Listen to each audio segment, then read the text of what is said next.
Señora secretaria, ¿hay cuenta? No, Presidenta. No, Presidenta. Entonces, retomemos donde habíamos quedado la sesión anterior.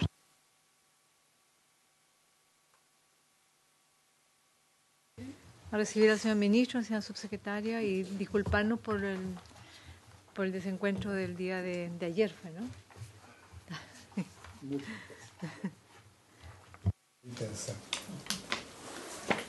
Presidenta, sí, en la página 2 del comparado están las primeras indicaciones del presidente de la República al artículo primero.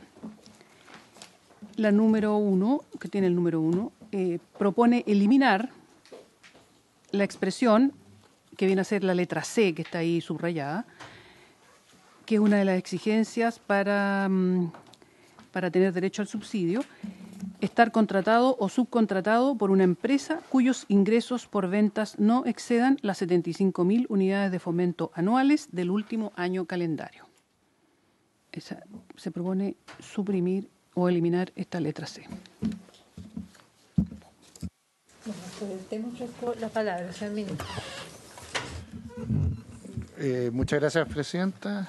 Como argumentamos la primera vez, nosotros le hemos dado hartas vueltas, particularmente a esta exclusión de grandes empresas, en este caso ni siquiera grandes, porque incluso según la clasificación de la ley estamos excluyendo también a medianas empresas cuando estamos hablando de empresas de 75.000 UF, porque provocaría para nosotros un beneficio, o sea, provocaría un círculo vicioso respecto a quienes pueden ser beneficiarios del subsidio. En la práctica, y datos actualizado hoy día, si nosotros hablamos de excluir empresas, como venía en el trámite inicial, sobre 75.000 UF, al menos tenemos certezas que quedan 200.000 trabajadores fuera, sin incluir aún los que hablan de subcontratados. Por lo tanto, como explicamos la vez pasada, la reacción incluso podría ampliar mucho más grande el margen de excluidos, y así sucesivamente. Si excluimos sobre 100.000 UF, son 180.000 trabajadores que no recibirían el beneficio. Si cortamos en 200.000 UF, 145.000 trabajadores. Si cortamos 600.000 UF, 100.000 trabajadores. ¿Por qué nos preocupa este caso? Por la misma razón que explicamos anteriormente, excluir trabajadores implica en la práctica que personas en condiciones exactamente iguales, de acuerdo a su relación laboral, son personas que serían discriminadas injustamente porque factores exógenos como las ventas de una empresa para la cual prestan servicio, las ventas no dependen de ellos, no están condicionados a su condición laboral, ni tienen que ver con su relación laboral, fijarían o no la existencia de un subsidio. Cabe agregar además que tampoco se ha hecho esta discriminación en otros subsidios que fueron creados, el primero el 2009, que me tocó a mí participar, que fue el subsidio al empleo femenino, ni el segundo, el subsidio al empleo joven, que no me acuerdo el año, pero fue 2013 o algo así, que tenía las mismas características, pero nunca se ha excluido de la existencia de estos subsidios al trabajo según el tamaño de la empresa. Por lo tanto, presentamos esta indicación buscando específicamente que no ocurriera esta discriminación, y además con el correlato del haber una discriminación arbitraria, el riesgo en que quedaría este artículo de cualquier trabajador podría discriminar, la existencia de la discriminación arbitraria porque la ley lo excluye de un subsidio por condiciones que son ajenas particularmente a sus condiciones laborales. Por lo tanto, cualquiera estaría en todo el derecho y el legítimo derecho de reclamar la inaplicabilidad de la ley en su caso en particular, porque diría, a mí me están discriminando frente a un tribunal, me están discriminando siendo por condiciones que no tienen nada que ver particularmente con mi situación personal y no se ajustaría al 19 número 2 de la Constitución. Y por lo tanto esta es nuestra posición como Ejecutivo. Entendemos que cualquier indicación no es inadmisible, en este caso no es iniciativa exclusiva del Ejecutivo, pero aún así nos hacemos cargo del riesgo de inaplicabilidad posterior con que queda la ley en caso de aprobar una norma que sería de suyo inconstitucional por lo arbitrario que es la discriminación en situaciones de igual situación. Entonces, ratifico la idea que presentamos en la sesión pasada.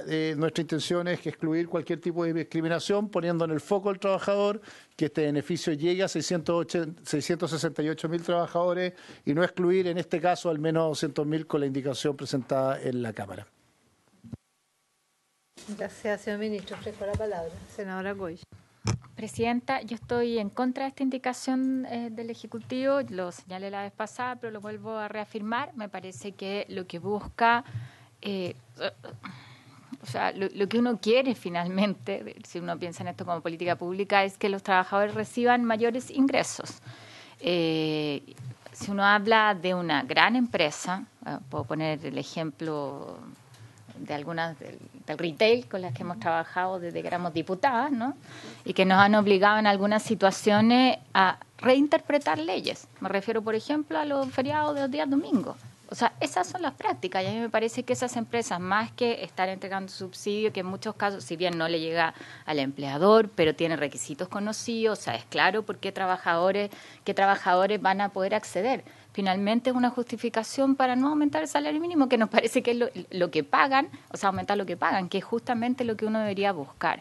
Por eso a mí me parece que en el contexto de esta discusión, que tiene cierta premura, porque significa un alivio para la gente, yo eso lo entiendo, creo que podríamos discutir diseños quizás que sean mejores, pero esto es de iniciativa del Ejecutivo y eso por supuesto uno lo respeta. Pero a mí me parece que entregarlo en el caso de las pequeñas empresas que tienen más dificultades y en el contexto de una discusión que después daremos respecto del salario mínimo o de cómo hay otros mecanismos para aumentar los ingresos de los trabajadores de menores remuneraciones, a mí me parece en esa lógica mejor dejarlo en las 75.000 UF o, en su defecto, ampliar un poco ese margen. Podríamos hablar de 100.000 UF, pero mi opinión, por lo menos, es mantener lo que hizo la Cámara de Diputados, en que esto sea focalizada a pequeñas, y uno podría discutir incluso ahí el margen, insisto, en más mediana empresa, pero no como un beneficio que finalmente pueda favorecer a grandes empresas. Entiendo perfectamente la argumentación que hace el ministro respecto de las personas, de los trabajadores que están en iguales circunstancias, pero me parece que en ese caso busquemos una fórmula en que el subsidio llegue a la familia y que ha sido parte además de la discusión que se da acá, más que incidir sobre la remuneración que se está entregando. La palabra. Yo tiendo al señor Durana. Presidenta, entendiendo las dos posiciones, aquí lo que se está generando es nivelar el ingreso mínimo garantizado hoy día. Yo entiendo que, tal como están dadas las condiciones, obviamente va a venir la discusión del nuevo salario mínimo, pero esta gente por lo menos ya va a contar con este incremento a partir de las próximas semanas o máximo un mes o 2 meses más, va a poder contar de inmediato sin tener que esperar la nueva discusión del salario mínimo. Por eso yo asumo que como responsable hoy día en la facultad que tenemos de legislar debemos pensar justamente en aquellos que están esperando que les llegue a su bolsillo este ingreso mínimo. Senadora Alamán y después Francisco Ríos. Una cosa muy breve. Preguntarle al Ejecutivo, no tiene que quizás contestarlo ahora, esto tenemos que sacarlo rápido por las razones que tenemos, si no es una solución lo que plantea la senadora Coich. Porque ella, yo entiendo que lo que está planteando ella es subir, podríamos subirlo significativamente, las 75.000 son de venta, ¿no? Para que ustedes lo consideren, porque, perdón, esto tiene que ir ahora, tiene que ir a Hacienda y después tiene que ir rápidamente a la sala. Ya, pero corríjame, Pilar, usted que sabe todo esto. El Ejecutivo podría presentar una indicación en la sala también respecto a esto, ¿no? Ya, está bien. Consideren entonces el punto de vista, porque de repente resolvemos el tema por unanimidad. Entonces, conversen con la senadora Goich, vean la cifra. Yo entiendo que hay un gap de 200.000 personas, ¿no es así? Menos, claro. Sí, o sea, si sacamos, como quien dice, si mantenemos la norma, por así decirlo, el beneficio le llega a 400.000 personas. ¿No es así? Sí. Si la eliminamos, yo entiendo que llega a 600.000, ¿no es eso? Déjame explicar una cosa, senador. Sí, dependiendo de, pues acuérdate que el primer trámite se agregó subcontratadas, por lo tanto 200.000 sabemos que son por contratación directa. Además, dice, y empresas subcontratadas por esta, por lo tanto podría ser mucha más gente, que ese dato no lo tenemos como información. O sea, si una empresa grande contrata a un tercero, ese también no recibiría el subsidio. Entonces, primer dato, son 200.000 al menos. No sabemos cuántas más son.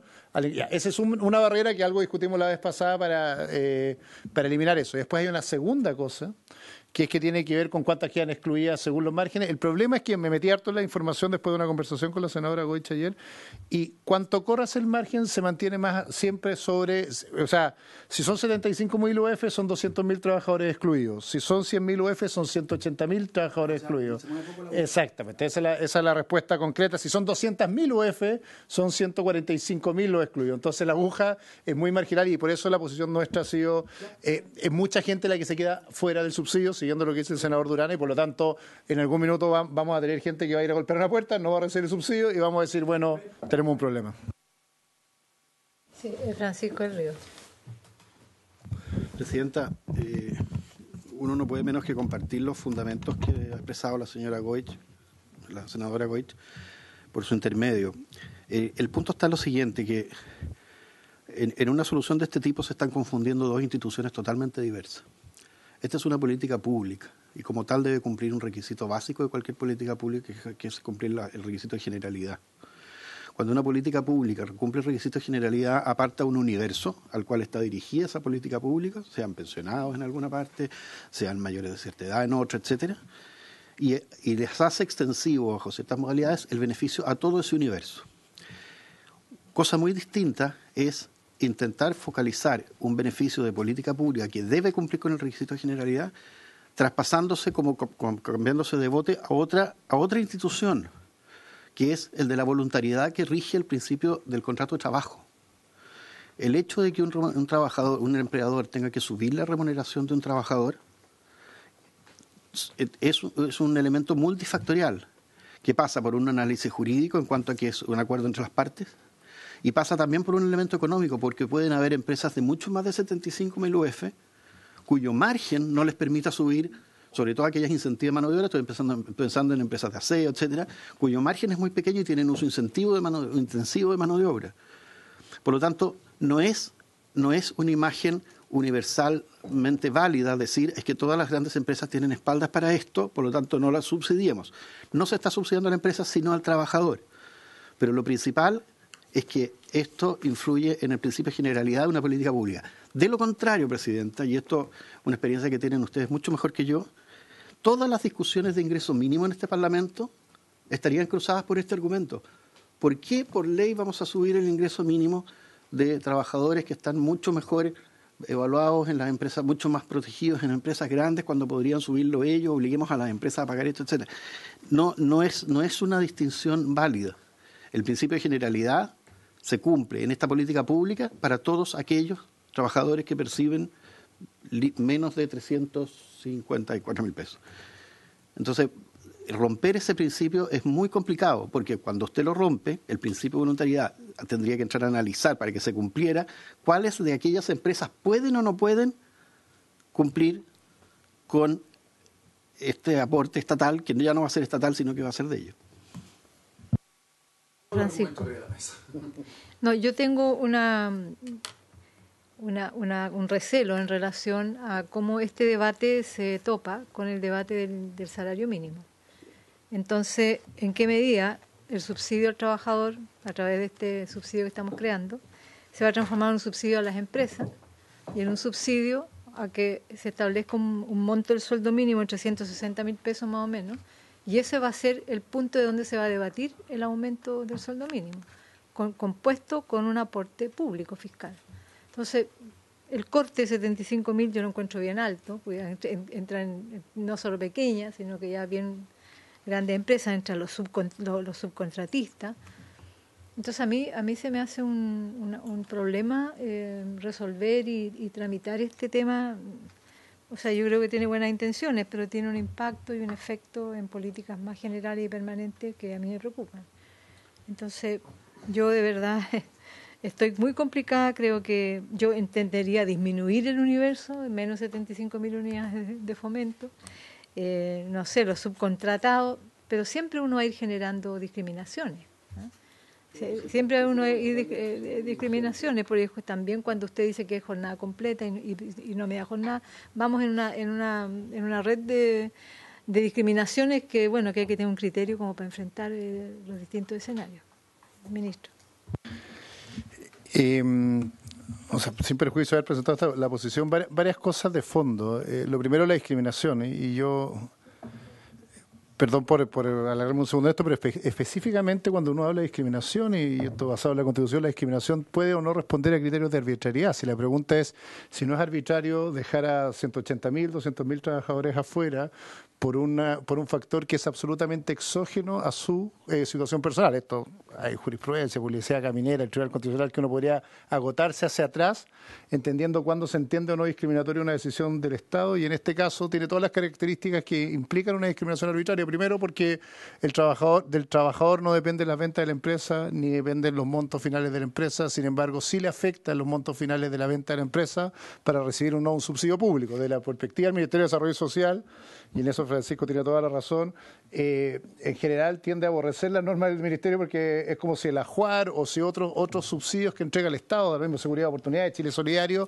discriminaran por factores que están fuera de la situación o la realidad personal de la persona. Y esa ha sido la política social que ha llevado no solo este gobierno, sino que los gobiernos en caminos sucesivos hacia atrás cada vez que hace transferencia a su subsidio.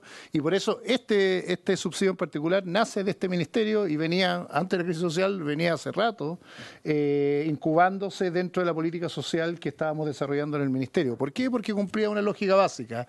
Como bien dijo el senador Durana, hay dos discusiones paralelas. Uno es cómo se regula la relación contractual en el contrato de trabajo y se establece mínimos, y otro es cómo el Estado puede subsidiar, recomendación de la OCDE, a través de transferencias directas a las personas de más bajos ingresos, y por lo mismo estuvimos disponibles en la sesión pasada a cambiarle el nombre, porque esa era la lógica de la política pública o la política social que estaba detrás.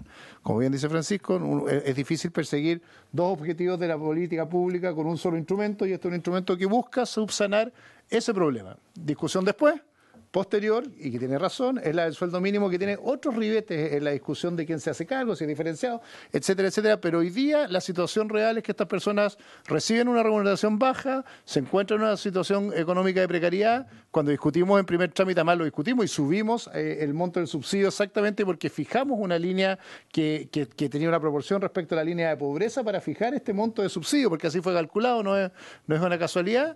Y con esa resolución tomamos la determinación final de decir no queremos discriminar, porque, insisto, esa persona se encuentra hoy día en la situación de pobreza real, está recibiendo estos bajos ingresos, y el subsidio puede empezar a transferirse en marzo, independiente de las discusiones posteriores sobre el sueldo mínimo, y por lo tanto lo responsable de la perspectiva del Ministerio es establecer y transferir este subsidio a todo trabajador que se encuentre en esta condición, incluso, no lo hemos dicho tanto en esto, incluso los que han pactado, de acuerdo a la legislación vigente, sueldos mínimos sobre 65 años o bajo 18 años y tienen condiciones distintas, también sentimos que sería discriminatorio no entregarles el subsidio.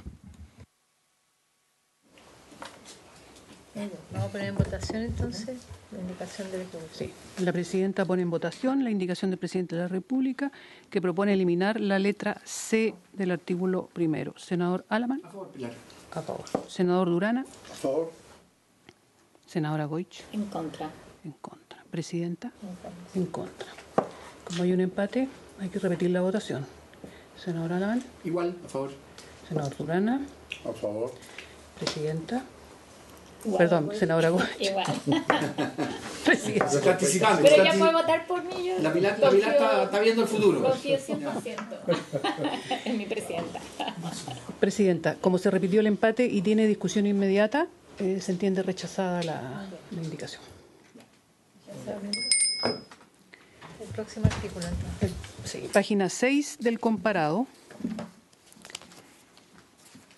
Aquí hay una indicación del Ejecutivo. La primera indicación al artículo 6 es para agregar la palabra simultáneamente. Voy a leer cómo queda. El trabajador que pueda impetrar alguno de los subsidios al empleo establecidos por el artículo 21 de la Ley 20.595, subsidio al empleo de la mujer, la Ley 20.338, subsidio al empleo, y el subsidio que crea la presente ley simultáneamente, se le agrega esa palabra, solo tendrá derecho al pago mensual por este último beneficio. Sí, lo explicó el ministro en la sesión pasada. ¿Unánime? Ya, aprobado. Luego, al mismo artículo 6, el presidente de la República propone reemplazar el inciso tercero. El texto aprobado en general está en la columna del medio y propone: Si durante algún o algunos meses del año calendario el trabajador no recibe el subsidio que crea la presente ley por no cumplir con los requisitos para ser beneficiario de este, pero recibe pagos provisionales por los subsidios del artículo 21 de la ley 20.595 o de la ley 20.338, dichos pagos serán descontados de la diferencia señalada en el inciso anterior. También fue explicado. Sí. Es simple ordenar la reacción porque lo pidió el mismo artículo. ¿Por unanimidad, presidente? Sí, unánime. Unánime. Aprobado. Página 8.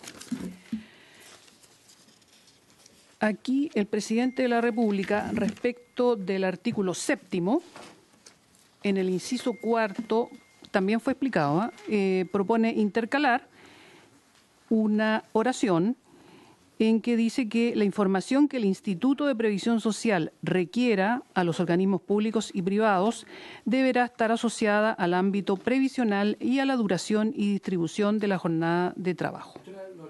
Sí, los datos. Sí, página 8. Claro.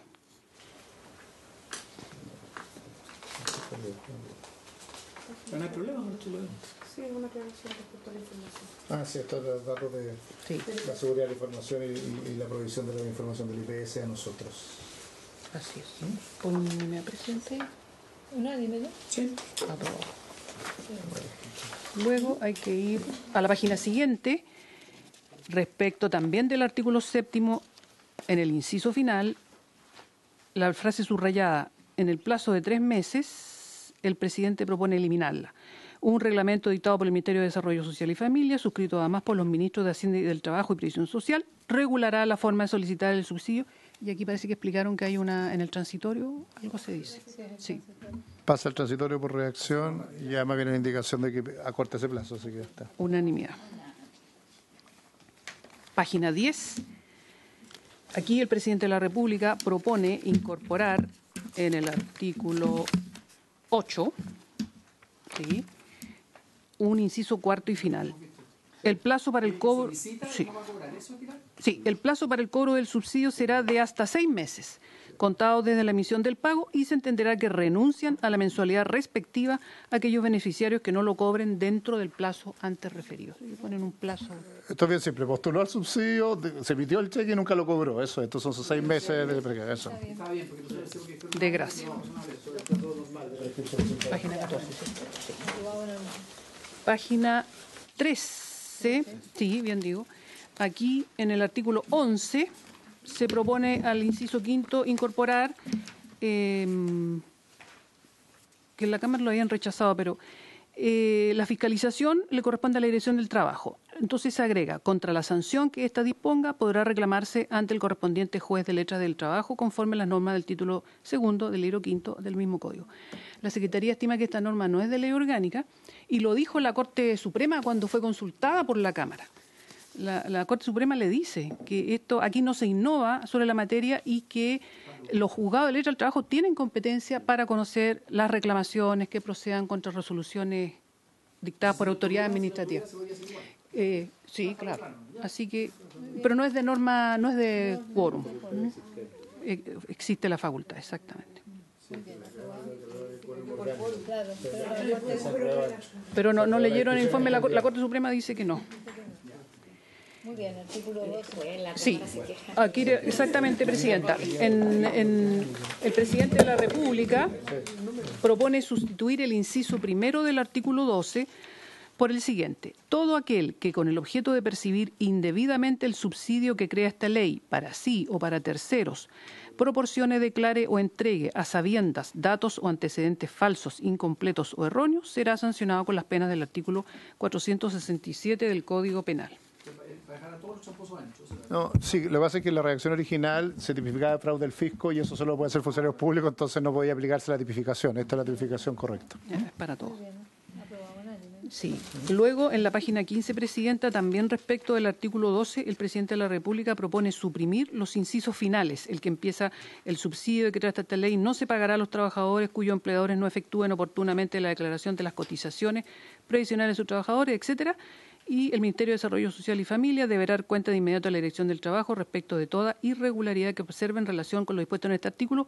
El presidente de la República propone suprimirlos. El pago que ha supeditado lo que hiciera el empleador, ¿no? ¿Eso era?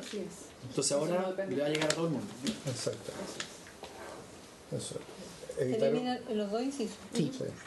Evitar que esto dependa del empleador el pago, sino... ¿Dónde se resguarda que queda de facultad directa del Ministerio y no del empleador? ¿Se queda facultado aquí, en alguna parte? Que el pago es directo, o sea, que no pasa Está porque... resguardado en el artículo No, es el 2. que el pago directo al trabajador. Básicamente arranca con la titulación de que es el trabajador el que postula, no el empleador. Creo que es el 8. Cheque no le llega al empleador. Eso. Claro, estamos mirando el espacio de la asignación familiar, que el empleador es el que tiene que tomar la acción. ¿7? Bueno, Artículo 7. ¿Dónde? ¿Para qué culpa tiene el trabajador de que el empleador no cotice? Nunca debió estar Segundo aquí. inciso del artículo 7. Los derechos sociales corresponde conceder el servicio, además de pagarlos directamente a otras instituciones con las cuales se debe convenir. No tiene condición alguna del empleador, que eso es lo importante que se eliminó en los incisos. ¿El artículo 7? Sí, en la página 7. Sí, ahí lo tengo. ¿En qué inciso? Aquí dice, para tal Eso depende de a la características del trabajador. Servicios Sociales le corresponderá conceder y extinguir el referido subsidio. Eso es. Además, deberá pagarlo, sea directamente o por medio de las instituciones con las cuales celebre convenios para ello. ¿Aprobado? Aprobado, sí. Luego hay que irse a la página 16, donde el presidente de la República propone agregar un artículo 14 nuevo que dice: las cantidades expresadas en pesos de la presente ley se reajustarán el 1 de marzo de cada año en el 100% de la variación que experimente el índice de precios al consumidor determinada por el Instituto Nacional de Estadísticas o el organismo que lo reemplace entre el mes de marzo del año anterior y febrero del año en curso a la fecha en que opere el reajuste respectivo. Si me permite explicarlo, lo hablamos la sesión pasada, esto permitir el reajuste por IPC anual, empieza un año después, en el 1 de marzo, se va reajustando, ¿se acuerdan que lo conversamos y teníamos pendiente esto? Se incorpora, Que el segundo transitorio y va conectado en el segundo transitorio, el primer año se reajusta, el primer año de vigencia, se va reajustando IPC anualmente. Eso es de acuerdo al compromiso que habíamos tenido con ustedes la vez pasada de resolver una propuesta así. Entonces ya es reajustable por IPC, año vencido se va reajustando. Eso es parte del compromiso.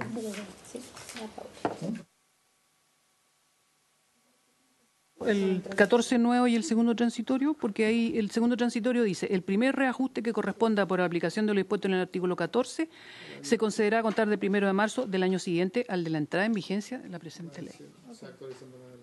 14 nuevo y primero transitorio. Y segundo transitorio. Sí. Y quedaría el artículo primero transitorio, Presidenta.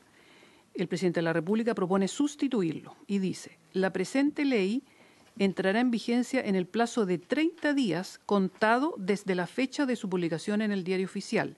El primer pago del subsidio que crea esta ley se realizará dentro de los 30 días siguientes a la entrada en vigencia de esta normativa. El reglamento a que se refiere el inciso final del artículo 7 deberá dictarse dentro de los 90 días siguientes a la fecha de publicación de esta ley. Creo que borrar esa redacción, ¿no? No necesita el reglamento para empezar a pagar, ¿no? Ahí dice el Ahí está el reglamento. reglamento que se refiere. 90 días, pero ya haber pagado 3 meses. El articulado contempla de que por el tiempo intermedio es la Superintendencia de Seguridad Social la que establece las instrucciones previo a la dictación del reglamento.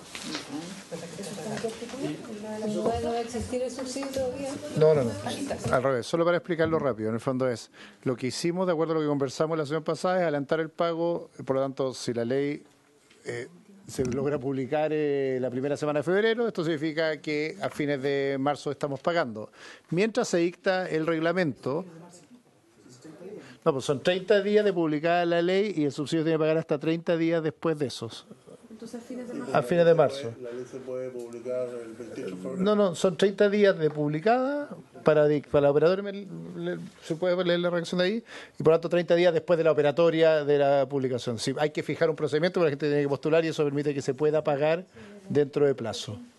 Pero, perdón, Presidenta, Nani, Francisco, no sé si está mal redactado, o yo estoy quizás entendiéndolo mal, porque es como confuso, ¿no? Dice, la presente ley entrará en vigencia en el plazo de 30 días contado de la fecha de su publicación. ¿Sí? Ya, y después dice, el primer pago dentro de los 30 días siguientes a la entrada en vigencia, lo mismo entonces. 30 días No, 30 días después de la entrada en vigencia. dentro de. Máximo. Esa es la idea. Perdón, ¿estoy entendiendo mal? A ver, ¿estoy entendiendo mal o estoy confundido? ¿Qué es lo que dice el primer inciso? La presente ley entrará en vigencia en el plazo de 30 días contado desde la fecha de su publicación en el diario oficial.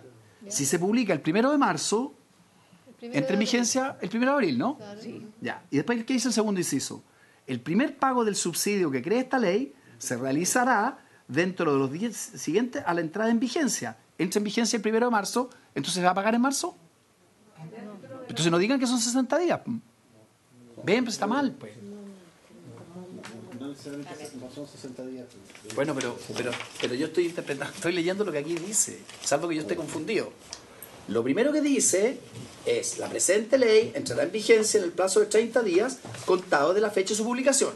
Se publicó el 1 de marzo. ¿Cuándo entra en vigencia? El 1 de abril. ¿Estoy bien? 30 días, sí. Ya, perfecto. Y que alguien interprete lo que dice segunda cosa. ¿Cuándo es? ¿En mayo o en abril? Pregunta al Ejecutivo. Es dentro de. Pero está bien, pero ¿de abril o de mayo? De abril. Dentro de abril. Dentro de abril. Perfecto. Eso es de abril. Que quede claro así, porque el primer pago, el subsidio que crea esta ley se realizará dentro de los 30 días siguientes. Podrían haber dicho que va a entrar en vigencia y se pagará dentro de esos 30 días. Eso es lo que están diciendo. No están diciendo 60, están diciendo 30. Eso es lo que les estoy diciendo. Un rango de 30, pueden ser 10, pueden ser 15. No, entre 30 y 60. Entrará en vigencia en el plazo de 30 días desde su publicación. 1 de marzo entró en vigencia el 1 de abril. Sí, yo quería que la ley se realizará dentro de los 30 días después de la entrada en vigencia. No sé, senador, son un plazo máximo para entrar en vigencia de 30 días y un plazo máximo para pagar el subsidio 30 días después de la entrada en vigencia. Ya, o sea, en un máximo son 60 días, eso es.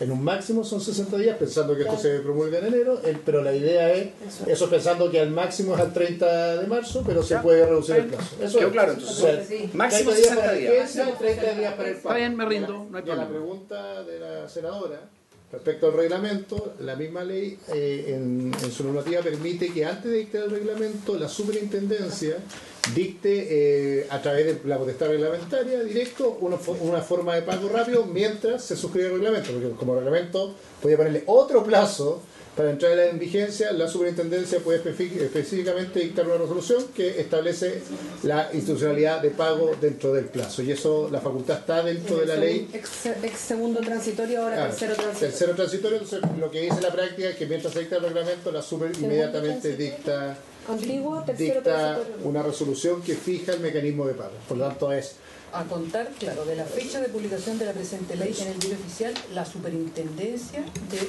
Seguridad Social podrá dictar las normas necesarias para el cumplimiento de lo dispuesto en ella. Por lo tanto, ¿qué estamos pensando? Como el reglamento también va a tomar razón, es más fácil que la superintendencia dicte un mecanismo de pago y después formalizarlo vía potestad reglamentaria.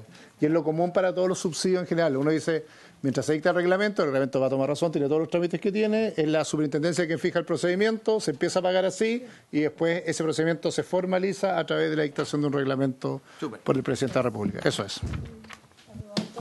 ¿Aprobado también el artículo primero transitorio? Ya. Listo, muchas gracias, Nani. Muchas gracias, Nani. Sí, para todos los efectos de la Nani. Para todos los efectos no jurídicos. Muchas gracias. Seguimos por...